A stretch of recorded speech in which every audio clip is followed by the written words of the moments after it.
All India Radio presents Morning News.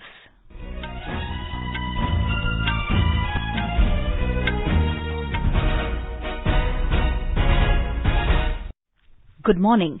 I am Sarabjit Kaur and with me is Abhishek Mukhopadhyay. The headlines. Relief and rescue work underway in full swing in flood-hit areas of Uttarakhand. Government to reply to discussion on motion of thanks on President's address in Rajya Sabha today. Lok Sabha to resume discussion on motion of thanks. Prime Minister Narendra Modi dedicates to the nation 4 infrastructure projects worth 4,700 crore rupees at Haldia in West Bengal. More than 58 lakh people administered COVID-19 vaccination in the country so far. And in cricket, India to resume their first innings against England at overnight score of 257 for 6 on 4th day of Chennai Test.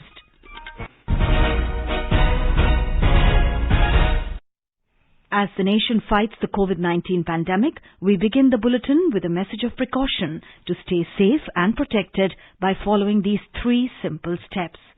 Wear a face mask, maintain 2 gaz ki duri for social distancing, focus on hand and face hygiene. Now the news. Rescue and relief operations are in full progress in Chamoli district of Uttarakhand, where a glacier burst led to massive flood and caused large-scale devastation. The glacier burst triggered massive flooding of Dhauli Ganga river near Rishi Ganga power project at Reni village in Tapovan area of the district yesterday. 8 bodies have been recovered so far from disaster-hit Reni, Birahi, Alkapuri and Chinka villages of Chamoli district. State Disaster Management Authority in Dehradun said 25 people have been rescued so far, whereas 152 people are reported to be still missing. They are mostly workers of hydropower projects. 13.2 megawatt Rishi Ganga hydropower project near Joshimath has washed away, while 520 megawatt NTPC hydro project on the Dhauli Ganga river was partially damaged, and at least 5 bridges were impacted by the surge of water that was unleashed, cutting access to few villages in the area. Teams of NDRF, SDRF, SSB, ITBP and defence personnel are actively participating in the rescue operations. More details from our Dehradun correspondent. Rescue operations are underway on a war footing in the disaster-affected areas. District Magistrate Swati Bhadoria told AIR that 2 people found safe at midnight in a disaster-affected area out of 154 missing people. 13 villages have been cut off following the bridges swept away, where about 350 families are residing. She told that grocery packets will be airdropped in the villages through helicopters. Medical teams are also deployed in the area. Raghavesh Pandey, AIR News, Dehradun. Talking exclusively to All India Radio News, Director General of National Disaster Response Force, NDRF, S.N. Pradhan said, The work is going on continuously at the site. One of the challenges is to clear the siltation, which is the long tunnel where people are fear trapped, maybe 35 to 40%. The agencies are working there. NDRF has also reached there since night. The work is going on continuously. More teams have been sent by Mi-17 choppers from Jolly Grant Airport, Dehradun in the morning also. Canine search is being used, technical search is being used, and hopefully we should be able to rescue some people alive. The work will go on and it will take some more time. The National Crisis Management Committee, NCMC, yesterday met in New Delhi to review the situation arising out of the natural disaster in Uttarakhand caused by glacier burst. The meeting was held under the chairmanship of Cabinet Secretary Rajiv Gauba. The glacial burst led to the rising of water levels in the river Rishi Ganga, which washed away the Rishi Ganga small hydro project of 13.2 megawatt. The flash flood also affected the downstream hydro project of NTPC at Tapovan on the river Dhauli Ganga, which is a tributary of the river Alaknanda. The Cabinet Secretary directed the concerned agencies to work in close coordination and extend all requisite assistance to the state administration. President Ramnath Kovind has said that he is deeply worried about the glacier burst near Joshimath, Uttarakhand that caused destruction in the region. In a tweet, Mr. Kovind said he is praying for the well-being and safety of people. He said he is confident that rescue and relief operations on ground are progressing well. Meanwhile, Vice President M. Venkaiah Naidu has said that he is praying for the safety of all those affected by the flash flood caused by the glacier burst in Chamoli district of Uttarakhand. Mr. Naidu said he is sure that the state and central governments are trying their best to mitigate the crisis. Prime Minister Narendra Modi has reviewed the situation in Uttarakhand. He spoke to Chief Minister Trivendra Singh Rawat and other top officials. Addressing a public rally in Haldia in West Bengal, the Prime Minister said he is constantly monitoring the situation in Uttarakhand. जो मां गंगा का उद्गम स्थल है, वो राज्य उत्तराखंड इस समय आपदा का सामना कर रहा है। एक ग्लेशियर टूटने की वजह से वहां नदी का जलस्तर बढ़ गया, नुकसान की खबरें धीरे धीरे आ रही है। मैं उत्तराखंड के मुख्यमंत्री श्री त्रिवेंद्र रावत जी, भारत सरकार के गृह मंत्री जी, एनडीआरएफ के अफसर, उन सबसे निरंतर संपर्क में हूं। वहां पर राहत और बचाव का कार्य पुरजोश करने का प्रयास चल रहा है। लोगों को सुरक्षित स्थानों पर ले जाया जा रहा है। The Home Ministry is also closely monitoring the situation. Home Minister Amit Shah said during his visit to Sindhudurg that all concerned officers are working on a war footing to ensure security of all people.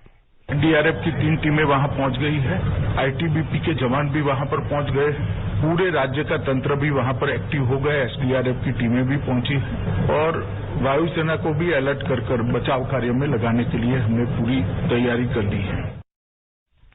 Prime Minister Narendra Modi has approved an ex gratia of 2 lakh rupees each from the Prime Minister's National Relief Fund for the next of kin of those who have lost their lives due to the tragic avalanche.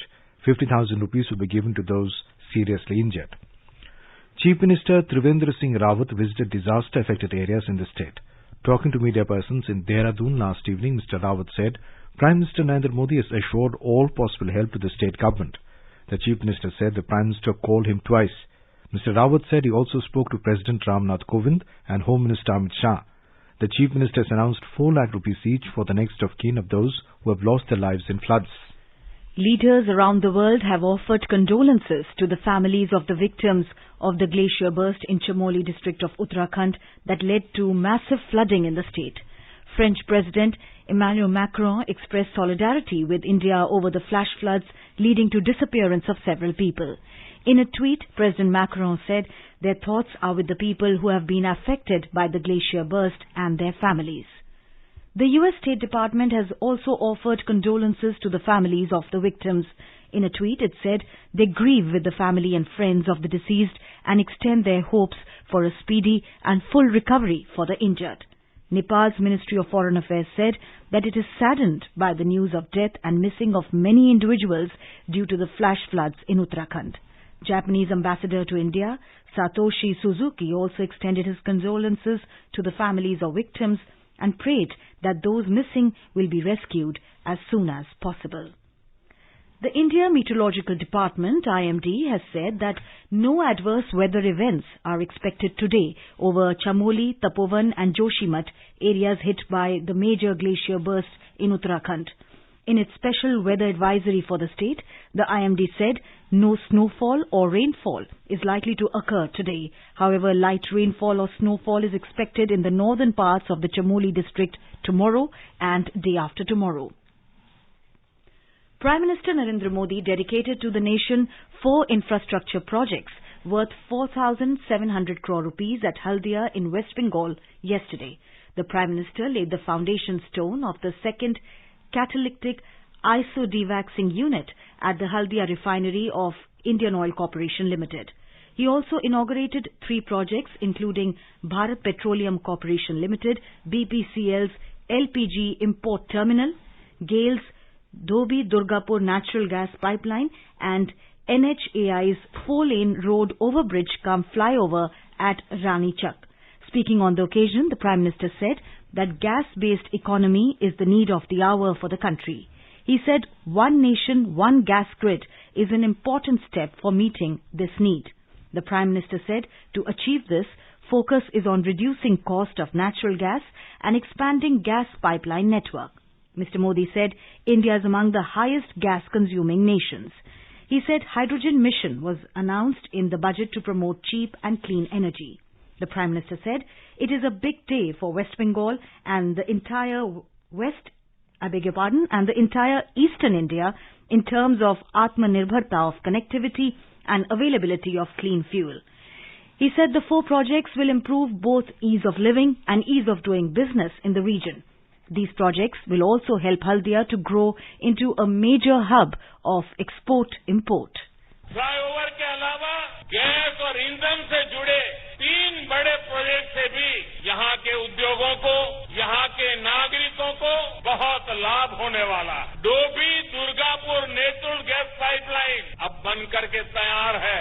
इससे पश्चिम बंगाल के अनेक जिलों में PNG और CNG की सुविधाएं पहुंचाने में मदद मिलेगी। इससे दुर्गापुर फर्टिलाइजर कारखाने के लिए भी पर्याप्त गैस मिल पाएगी। इसी तरह एलपीजी इंपोर्ट टर्मिनल से पश्चिम बंगाल के अलावा पूरे पूर्वी भारत में एलपीजी गैस और आसानी से मिलेगी।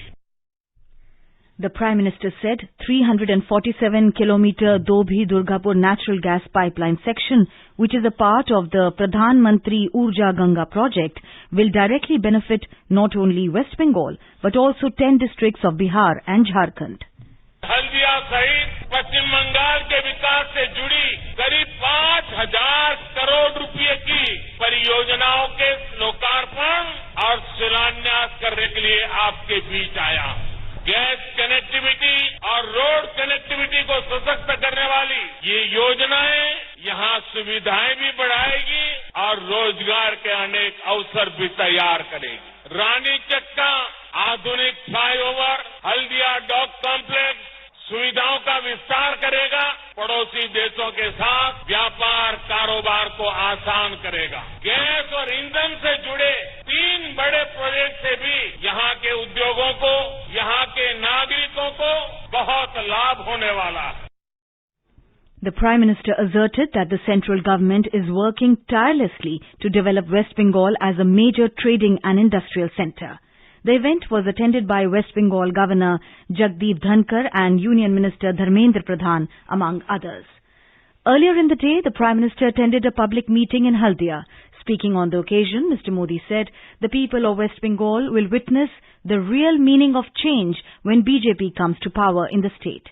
He said West Bengal needs to move forward on the path of development. He alleged that TMC, left parties and Congress have joined hands in the state. Delhi में लेफ्ट, कांग्रेस और तृणमूल ये तीनों एक साथ बंद कमरों में मिलते हैं, बैठते हैं, एक साथ मिलकर रणनीति बनाते हैं। केरल में कांग्रेस और लेफ्ट ने मिलकर डील कर रखी है, 5 साल तुम लूटो, 5 साल हम लूटेंगे। लेकिन बंगाल में लेफ्ट और तृणमूल एक दूसरे से लड़ने का सिर्फ दिखावा करते हैं। इसलिए लेफ्ट और कांग्रेस को वोट देने का मतलब है ये पर्दे के पीछे जो खेल चल रहा है उस खेल का शिकार हो जाना। हमें सजग रहना है और दूसरों को भी सजग करना है कि हमें इस धोखेबाजी का शिकार नहीं होना है। Mr. Modi assured the people that if BJP comes to power in the state, the party will take decision to implement central projects for farmers in its first cabinet meeting. PM Samman Nidhi के तहत हजारों करोड़ रुपए जमा किए गए। अभी तक इस योजना के तहत देश के 10 करोड़ से अधिक छोटे किसान परिवारों के बैंक खाते में 1,15,000 करोड़ रुपए जमा किए जा चुके हैं। इसमें मुझे दुख के साथ कहना है, इसमें पश्चिम बंगाल के भी लाखों किसान परिवार हो सकते थे, लेकिन यहाँ के एक भी किसान को ये लाभ नहीं मिल पाया क्योंकि यहाँ की सरकार ने इस योजना से जुड़ने से इनकार कर दिया। सोचिए पश्चिम बंगाल के किसानों के साथ कितना बड़ा अन्याय किया गया। Prime Minister Narendra Modi is expected to reply to the discussion on the motion of thanks on the President's address in the Rajya Sabha today. He will reply to the motion of thanks after the completion of question hour. The upper house concluded the discussion on the motion of thanks last Friday. The discussion on the general budget for 2021-22 will be taken up this week, for which 10 hours have been allotted. Minister of State for Home G. Kishan Reddy is scheduled to move the Jammu and Kashmir Reorganisation Amendment Bill 2021 in the Rajya Sabha today.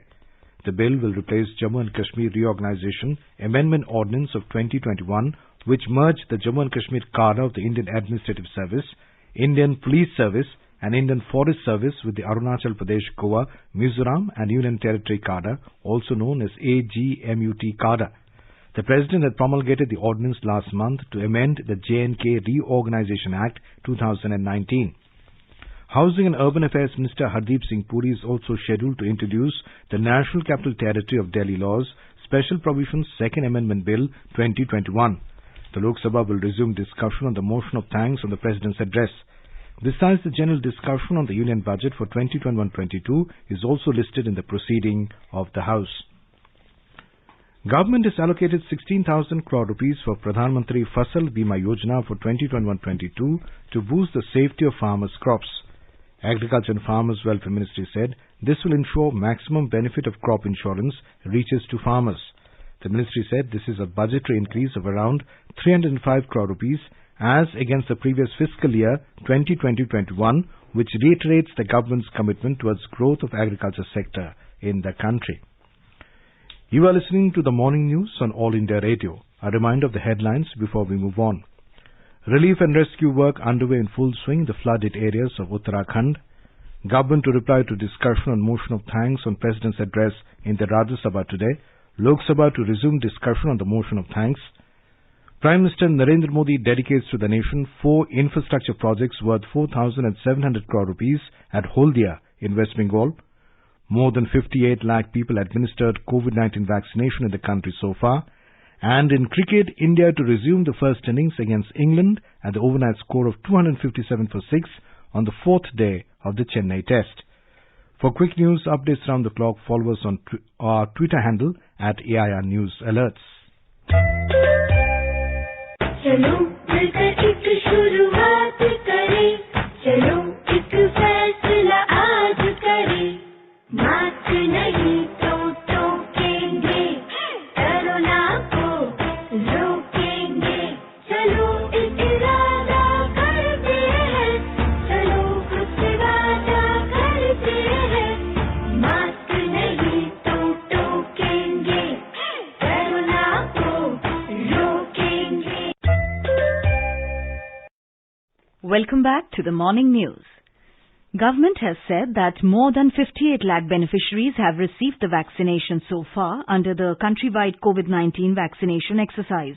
The Union Health Ministry said in the last 24 hours, more than 28,000 healthcare workers were vaccinated.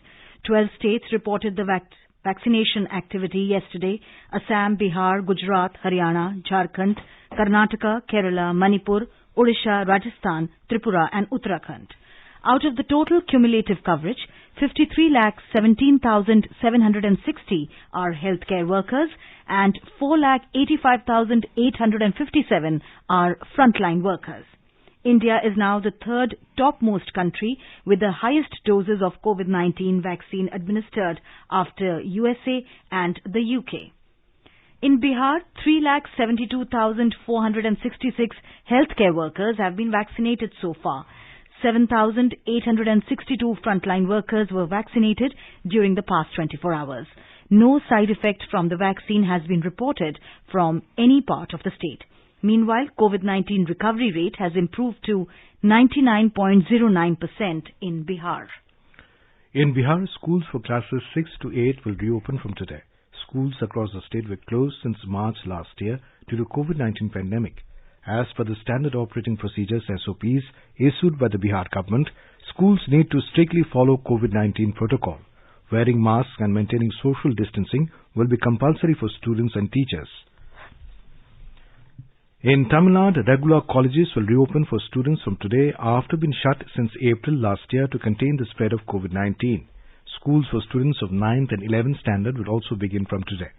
The Department of Education has issued an order for colleges to function for 6 days, which would enable teachers to cover the syllabus for the academic year.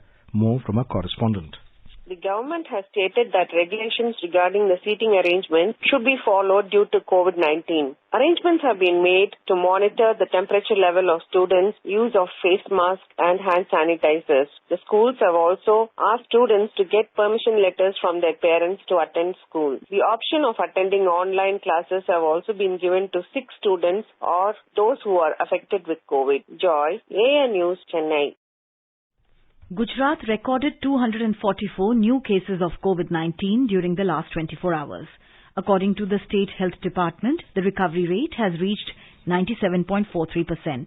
Our Ahmedabad correspondent reports that over 13,625 persons were vaccinated against COVID-19 yesterday.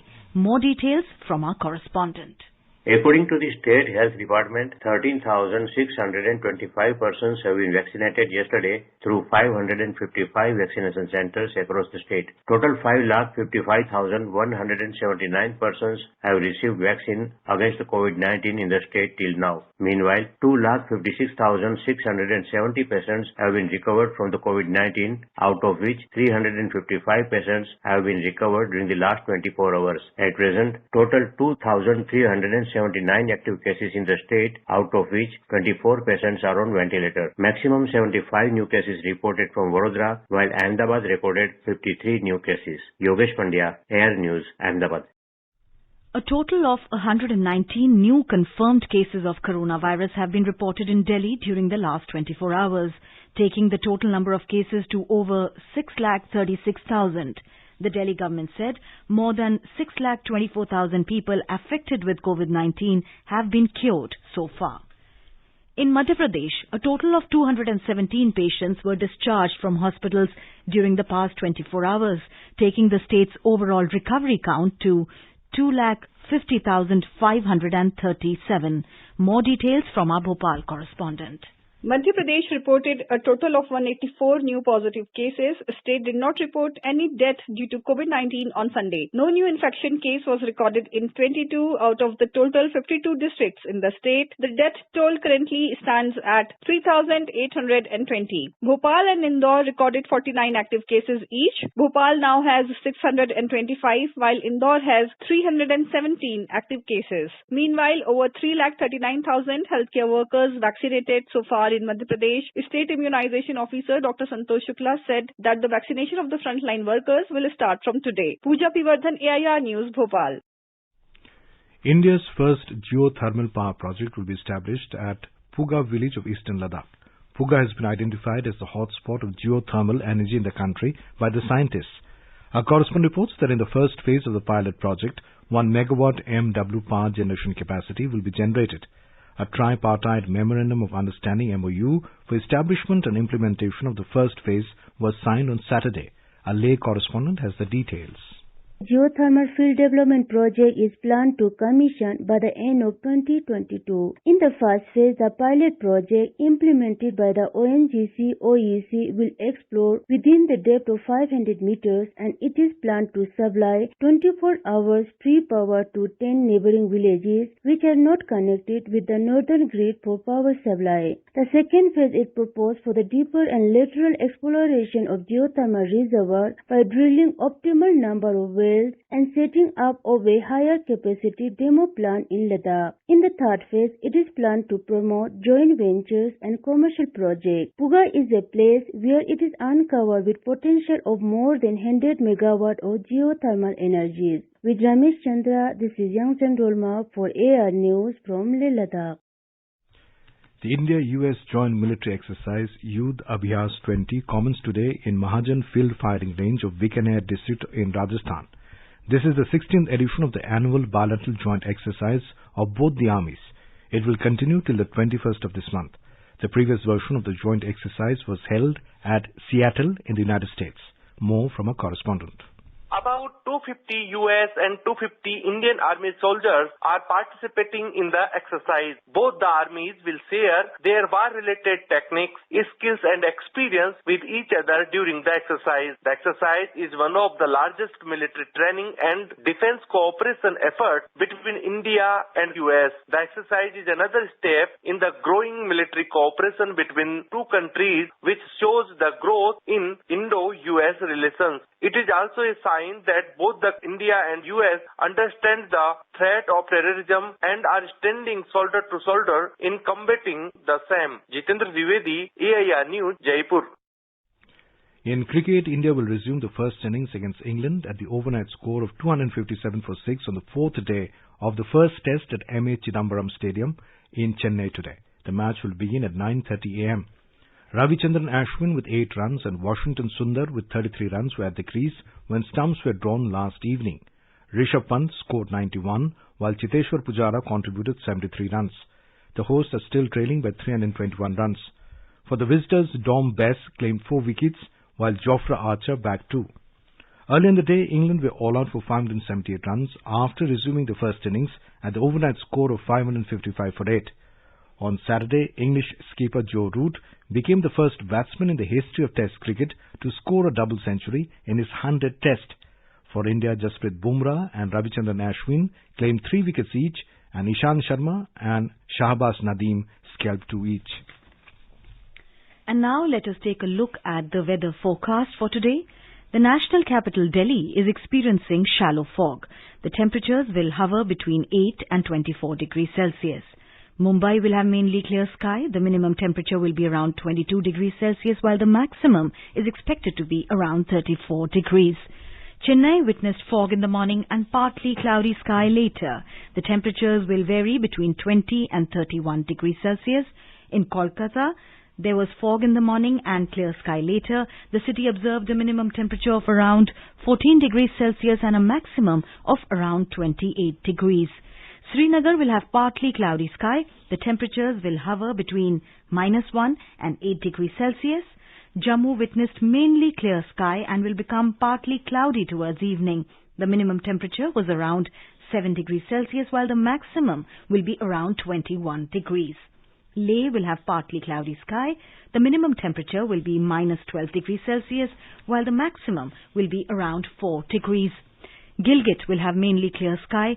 The temperatures will hover between -4 and 17 degrees Celsius. Muzaffarabad will have partly cloudy sky. The temperatures will hover between 5 and 16 degrees Celsius. Chandigarh again will have mainly clear sky. The temperature is likely to hover between 8 and 24 degrees Celsius. In Hyderabad, the minimum temperature was around 16 degrees Celsius while the maximum will be around 31 degrees. The city witnessed fog in the morning and will have partly cloudy sky later. Ahmedabad will have clear skies. The minimum temperature was around 14 degrees Celsius while the maximum will be around 30 degrees. In Patna, there will be mainly clear sky. The temperatures will move between 12 and 26 degrees Celsius. And Guwahati will have generally cloudy sky with haze. The minimum temperature was 11 degrees Celsius while the maximum will be around 26 degrees. And now an overview of today's newspapers.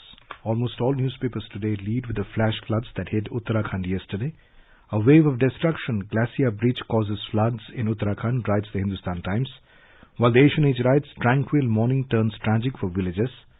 On the vaccination front, the Pioneer writes, COVID jabs won't be available in open market soon. Vaccination for above 50 to start in March.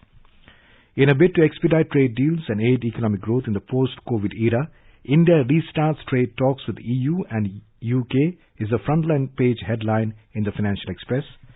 Quoting the HSBC Global Research, the Asian Age writes, Internet startups on cusp of listing, a change in preferences, theatrical releases back but some may still pick OTT, writes the Financial Express. And finally, the Indian Express takes note of the inspiring 15-year-old high jumper Pavana Nagraj, daughter of former national level athletes for whom stadiums are second home, like mother, like daughter, family of record holders aims higher and higher. And now, before we end the bulletin, the headlines once again. Relief and rescue work underway in full swing in flood-hit areas of Uttarakhand. Government to reply on discussion on motion of thanks on President's address in Rajya Sabha today. Lok Sabha to resume discussion on motion of thanks. Prime Minister Narendra Modi dedicates to the nation 4 infrastructure projects worth 4,700 crore rupees at Haldia in West Bengal. More than 58 lakh people administered COVID-19 vaccination in the country so far. And in cricket, India to resume their first innings against England at overnight score of 257 for 6 on 4th day of Chennai Test. For details of these stories and more, log on to our website www.newsonair.com and News on AIR app. And with that, we end the morning news. Have a nice day.